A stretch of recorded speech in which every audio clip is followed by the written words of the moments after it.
Bismillahirrahmanirrahim. Assalamualaikum warahmatullahi wabarakatuh. Kami dari kelompok 5 akan mengerjakan tugas algoritma tentang runtunan.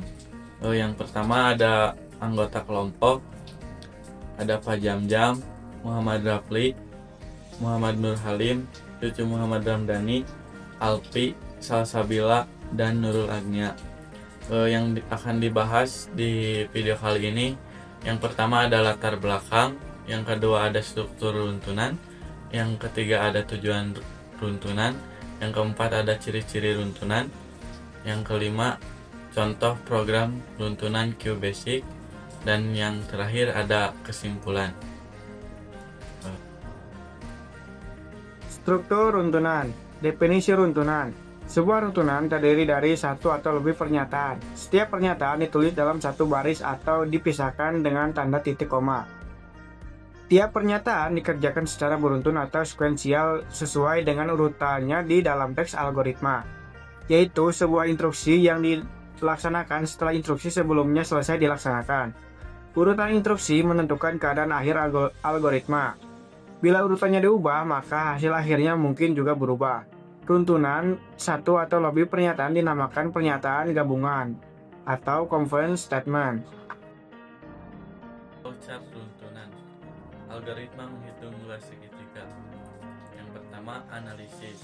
Poin pertama input A atau alas dan T atau tinggi. Poin kedua luas segitiga A T kuadrat. Yang kedua ada algoritma. Poin pertama, masukkan nilai alas A dan nilai tinggi T. Poin kedua, maka untuk menghitung luas digunakan rumus alas dengan nilai tinggi yang sudah ditentukan. Poin ketiga, rumus untuk menghitung luas segitiga yaitu L sama dengan 1/2 kali A dikali T. Poin keempat, nilai L atau luas akan dicetak sebagai output ke perangkat output atau keluaran. Di sini saya akan menjelaskan contoh program runtunan QBasic.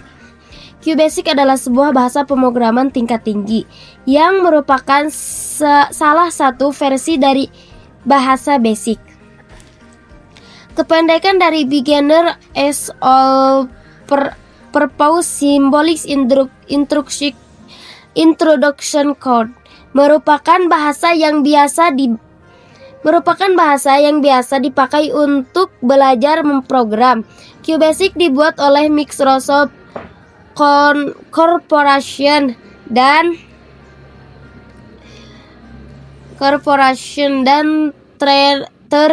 tersedia pertama kali mulai pada DOS 5.0.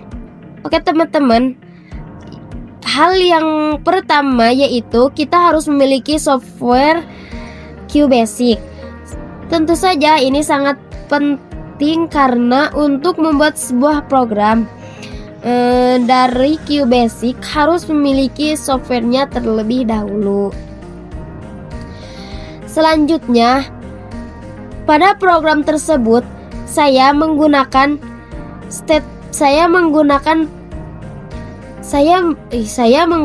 statement CLS, print, output, statement if, then, ls, and if, dan color. Yang pertama CLS merupakan statement yang paling sering digunakan karena pembuatan program dari QBasic.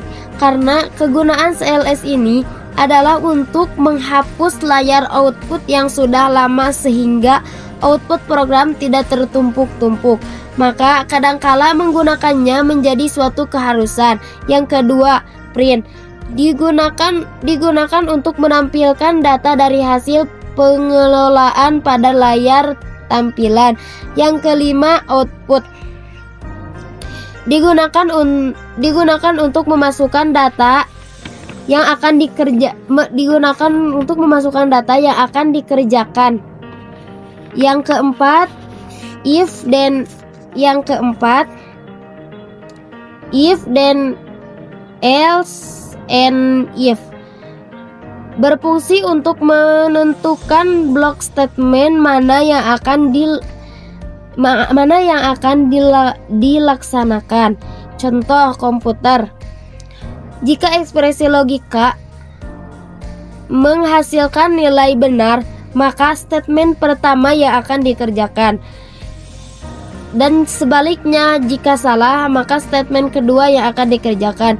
Dan yang kelima, color berfungsi untuk menghasilkan warna pada hasil cetak dari program kita. Kesimpulannya adalah struktur runtunan sequence merupakan bentuk paling dasar dalam penyusunan algoritma. Dalam struktur ini, setiap instruksi dapat dikerjakan secara berurutan, satu persatu berdasarkan urutan yang ditulis dalam teks algoritma. Tidak ada pengulangan maupun percabangan. Setiap langkah dijalankan tepat satu kali sampai instruksi terakhir selesai. Penerapan struktur runtunan dapat dilihat dalam contoh algoritma perhitungan luas segitiga, di mana input berupa alas dan tinggi diproses secara langsung menggunakan rumus. Kemudian hasilnya dicetak. Penggunaan QBasic sebagai bahasa pemrograman sederhana membantu memahami implementasi struktur runtunan melalui perintah dasar seperti CLS, print, input, color, serta pengguna if dan else untuk membantu keputusan sederhana. Pengguna dapat memahami bagaimana algoritma runtunan bekerja dalam kode nyata.